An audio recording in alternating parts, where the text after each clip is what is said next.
Hello दोस्तों, आज high school का एक्सरसाइज 3.5 में देखिएगा। पहले के तो जितने भी खंड है वो आप कर लेंगे। बजगुणन विधि से आपको बता दिया गया था किस तरह से आपको वो क्वेश्चन करने हैं, तो आप उन्हें आराम से कर सकते हैं। उसमें जो आपका दूसरे का पहला खंड है, आज हम क्वेश्चन नंबर 2 का पहला और दूसरा दोनों कराने वाले हैं और इनमें से आपके दोनों वेरी मोस्ट हैं। दूसरा वाला खंड ज्यादा मोस्ट है 2021 में बोर्ड एग्जाम के लिए। अभी इसका फर्स्ट पार्ट ये है, इसी का एक और सेकंड पार्ट है। वो दोनों ही क्वेश्चन अच्छे हैं, देखिए ये भी अच्छा है और अगला है, बट अगला क्वेश्चन ज्यादा बेटर है, तो करेंगे आप ये भी और करना आपको अगला भी है और सीखना भी है। क्वेश्चन है आपके पास ए और बी के किस मान के लिए निम्नलिखित समीकरण, ये जो दो समीकरण आपको दी गई है, समीकरण के अपरिमित रूप से अनेक हल होंगे। अब आपको कुछ याद होगा, हल मैंने बताया था आपको 3 तरह के होते हैं। पहला पढ़ाया गया था एक अद्वितीय हल। एक अद्वितीय हल कब होता था? जब a1 बटे a2 बराबर नहीं होता था b1 बटे b2।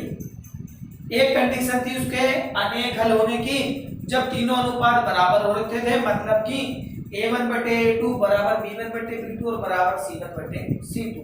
जबकि जो तीसरी कंडीशन थी वो होती थी जब उसका कोई भी हल नहीं होता, तो a1 बटे a2 बराबर b1 बटे b2 और बराबर नहीं है c1 बटे c2। उसमें केवल 2 बराबर थे। क्योंकि यहाँ अनेक हल है तो यहाँ तीनों ही अनुपात आपके बराबर होने हैं। मैंने आपको बताया था आप इन्हें डायरेक्ट अनुपातों की तुलना करने पर लिख सकते हैं। क्या लिख सकते हैं आप शुरू में? इसमें मैं यहाँ लिख देता हूँ क्योंकि उसने दिया है क्या है, इसके अपरिमित रूप से अनेक हल है। चूंकि इनके अपरिमित रूप से अनेक हल है, आप केवल इतना लिख सकते हैं चूंकि इसके अनेक हल है, इसलिए आप बताइएगा अपरिमित रूप से अनेक हल में कंडीशन क्या थी। इसलिए आपने पढ़ा था a1 बटे a2 बराबर b1 बटे b2 और बराबर आपने पढ़ा था c1 बटे c2। अब देखिए ये आपको वैल्यू कहां से मिल सकती है। मैंने यहाँ डायरेक्ट मान लिया समीकरण नंबर 1 और इसको मैंने कह दिया समीकरण नंबर 2। ये आपको पता है कि हम बराबर में 0 करते हैं तो 7 भी माइनस में जाएगा और जब हम इस पूरे पक्ष को भी इधर लेके जाएंगे तो ये किस में जाएगा? माइनस में। तो क्योंकि अपरिमित रूप से अनेक हल है तो बताइए a1 का मान कितना है? ऊपर a1 की वैल्यू है 2 और बटे में a2 की वैल्यू क्या है जो x के साथ लिखा हुआ है a माइनस b बराबर b1 की वैल्यू कितनी पहले समीकरण में 3 और b2 में y के साथ जो लिखा हुआ है वो क्या है a प्लस के b बराबर। देखिएगा जब हम देखेंगे c1 तो इस 7 को हम इधर लाएंगे तो किसमें आएगा? माइनस में। और जब हम इस पूरे पक्ष को भी लेके जाएंगे तो हमने बाहर ही लगा दिया माइनस, तो बचेगा 3a प्लस के b माइनस के 2, तो यहाँ माइनस से माइनस फिर भी है कट जाए। क्योंकि आपको a और b के मान निकालने हैं, तीनों के बीच में बराबर के चिन्ह है, तो मैंने आपको बताया था बजगुणन विधि में आप जब इन्हें सोल्व करते हैं, आप जब x का मान निकालते थे वहां आपको याद होगा मैंने आपको लिखवाया था x बटे पहला ब्रैकेट माइनस दूसरा ब्रैकेट, y बटे पहला ब्रैकेट माइनस दूसरा ब्रैकेट और 1 बटे पहला ब्रैकेट माइनस दूसरा ब्रैकेट। कुछ इस तरह से आपको बताया था। तो मैंने बताया था x का मान निकालना तो भी आप बराबर में इसे रख दें और y का मान निकालना है तो आप इन दोनों को बराबर रख दें और दोनों की आपस में तिरछी गुणा करके दोनों की वैल्यू आपको प्राप्त हो जाए। वही काम आपको यहाँ पर करना है। देखिएगा करना क्या है हमें। मैंने बताया ये वाला अचर पद होता है, आप इसको साथ में ले सकते हैं। जबकि आपके पास यहाँ तीनों के बीच में बराबर के चिन्ह है तो आप कोई से भी 2 ले सकते हैं। आप इन 2 को ले सकते हैं, आप इन 2 को ले सकते हैं, आप इन 2 को भी ले सकते हैं और आप इन 2 को भी ले सकते हैं। किसी को भी लेकर आप समीकरण बना सकते हैं। चलिएगा पहले मैंने जो आपको बजगुणन बताया आपको उसी के आधार पर बताता हूँ। पहले मैं कर देता हूँ 2 बटे a माइनस b और बराबर, मैंने बताया था ना आप इसको हर बार बराबर में ले सकते हैं।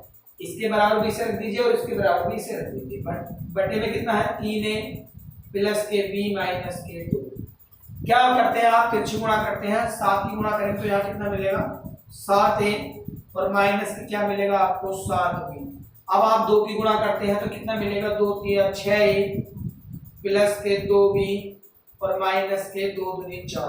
अब आप क्या करते हैं, ए और बी वाले एक तरफ कर लेते हैं, समीकरण बनाते हैं 7a माइनस 7b।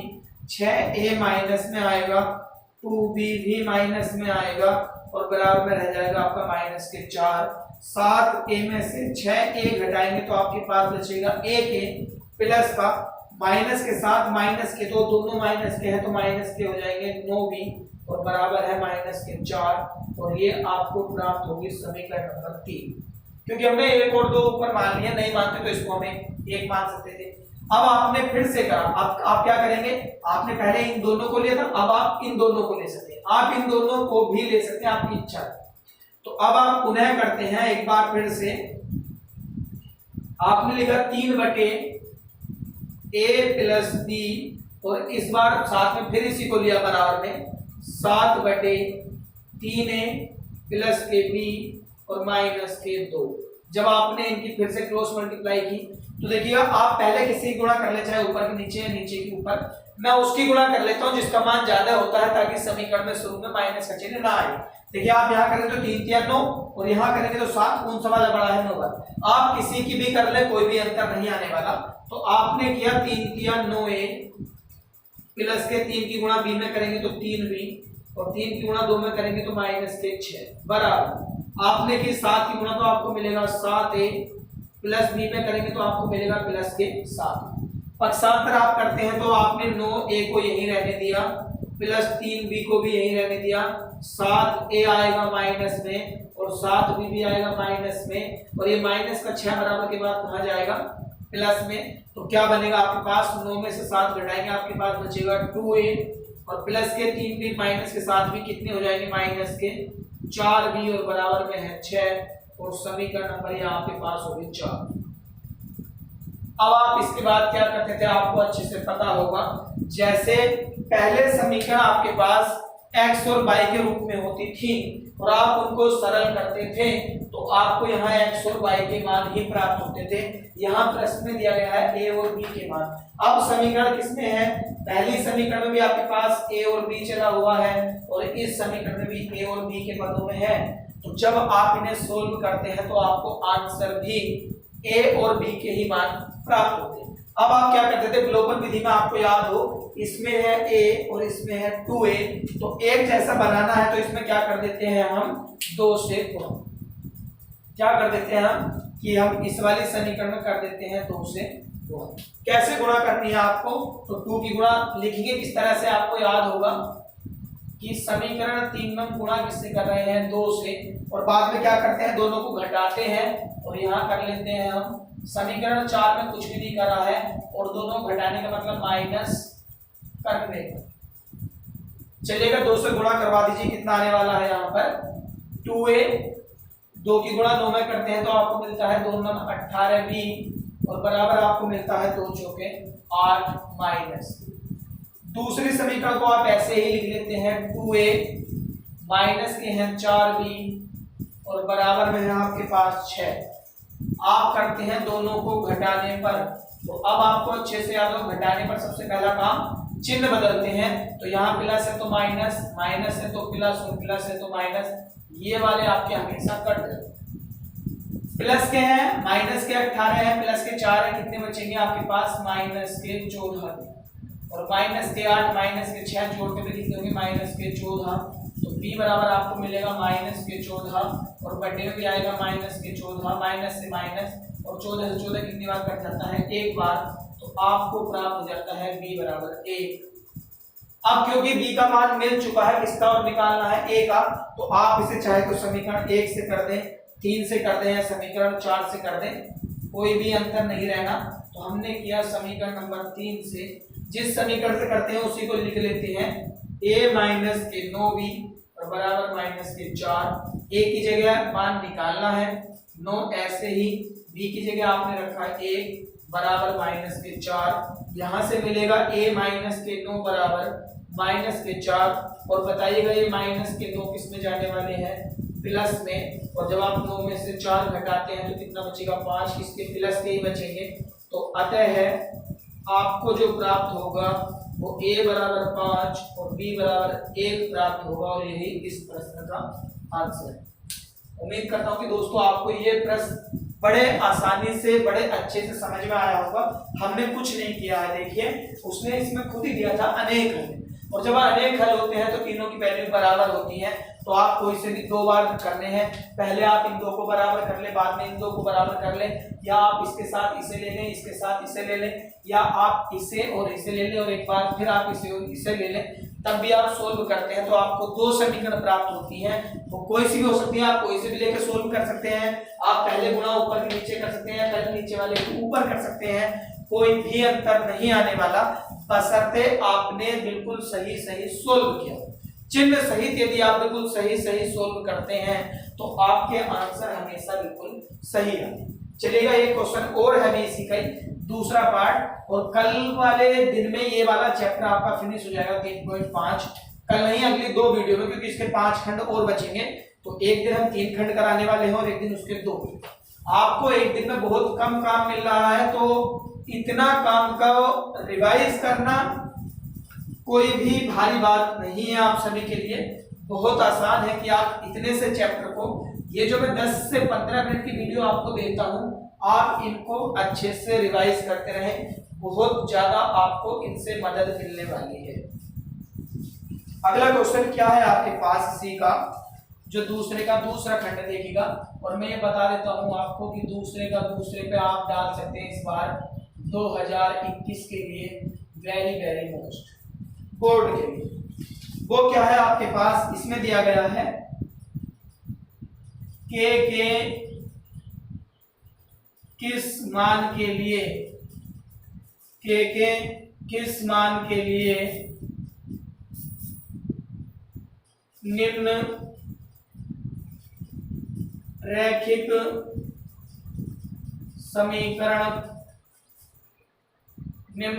समीकरण का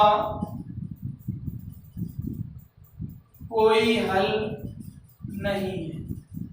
अब आपको पता है कि जब कोई हल नहीं है तो इसकी कंडीशन आपको याद होनी चाहिए, तभी आप क्वेश्चन कर सकते हैं। समीकरण क्या दी गई है, 3x + y = 1, और एक में दिया गया है 2k - 1 × x + k - 1 × y, और बराबर में है 2k + k1।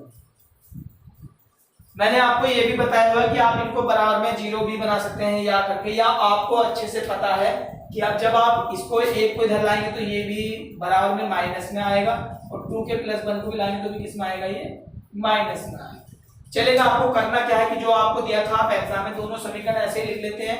आप ऐसे भी कर सकते थे कि आप इसको कर सकते हैं दोनों जगह, या आप इसको लिख सकते हैं 3x + y - के 1 = 0, कोई अंतर नहीं है। आप इसको भी लिख सकते हैं 2k - k1 × x + k - 1 × y, और जब आप इसको माइनस में लाएंगे तो मैंने ब्रैकेट में ऐसे ही लिख दिया और बराबर में कर दिया 0, और इसको मान लिया समीकरण नंबर 2। यदि ये बात आप मौखिक जानते तो आपको जरूरी नहीं कि आप 0 बनाएं। हाँ, अगर वो मालूम करता है रेखाएं कैसी जो है 3.2 में करवाए हुए हैं, तो आप बराबर में 0 मान सकते हैं। अब क्योंकि उसने दिया है, मैं उस बात को लिख देता हूं, चूंकि इनका कोई हल नहीं, ये आपको दिया गया।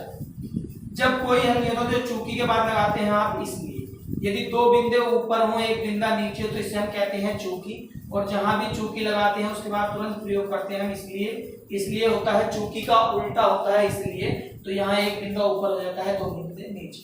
और कोई हल होने की कंडीशन क्या थी, a1/a2 बराबर b1/b2, और ये बराबर नहीं है c1/c।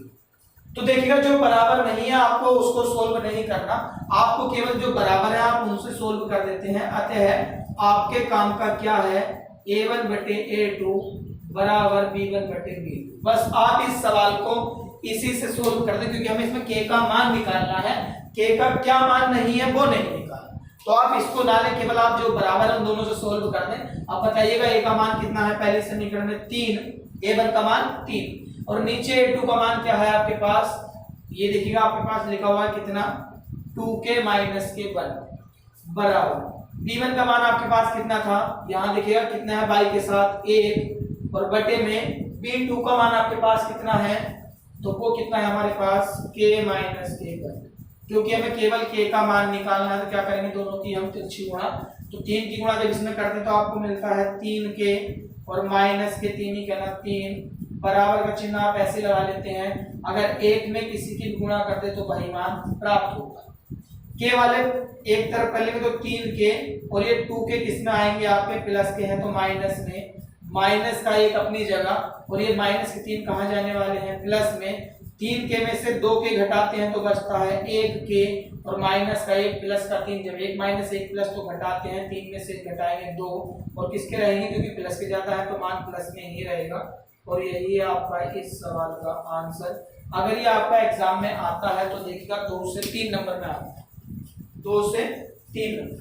अब आप इसके लिए अगर चाहें तो आप इसके साथ इसे भी ले सकते हैं, तो वो बराबर नहीं है उसे आपको करने की जरूरत नहीं है, करना चाहे तो आपकी इच्छा है, चाहे आप इसके बराबर में इसे कर दें, क्योंकि अब ये वाला मान ना तो इसके बराबर है ना ही इसके बराबर है, तो आपको इसे करने की जरूरत नहीं है। सिर्फ आपसे मालूम किया गया है कि k का किस मान की, तो k का वो कौन सा मान है जिसके लिए कोई हल नहीं है, तो वो आपको कितना प्राप्त किया। किसी को करना चाहते हैं तो वो आप अपनी तरफ से कर सकते हैं।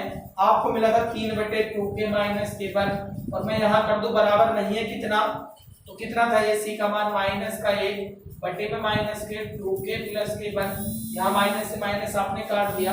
ये देखिएगा मैं यहाँ में करवा रहा हूँ, आपको जरूरत नहीं है करने। क्रॉस मल्टीप्लाई करते हैं 3 दूनी 6k प्लस के 3 और 1 की गुणा करते हैं तो 2k माइनस k1, 6k अपनी जगह 2k आप लाते हैं माइनस में, बराबर नहीं है किसके, माइनस के 1 और प्लस के 3, 6 में से 2 आप घटाते तो बचते हैं 4k, बराबर नहीं है माइनस के 2 और k बराबर नहीं है कितना 2/4 1/2, तो इसकी वैल्यू 1/2 के बराबर भी नहीं है। आप अगर चाहें तो इन दोनों से भी निकाल सकते थे कि ये वाला और ये वाला मान बराबर नहीं है, तो आप यहाँ से भी कर सकते थे कि 1/k-1, तो फिर आप एक बार और निकाल सकते थे, पर आपको उसकी जरूरत नहीं। चलिएगा दोस्तों, आज की वीडियो फिलहाल इतना ही, कल मिलेंगे इसी के सवाल नंबर 3 आपको मैंने पहले ही करा दिया है, वो विलोपन प्रतिस्थापन और बजून तीनों विधि से करना है, वो मैंने बताया भी है। मोस्टर समीकरण सोल्व करनी है, x और y के मान निकालना। सवाल नंबर 4 के जितने भी खंड है 5 खंड है, कल आपको अगली वीडियो में उसके 2 खंड मिलने वाले हैं। मिलेंगे कल, तब तक के लिए सभी दोस्तों को हमारी तरफ से जय हिंद।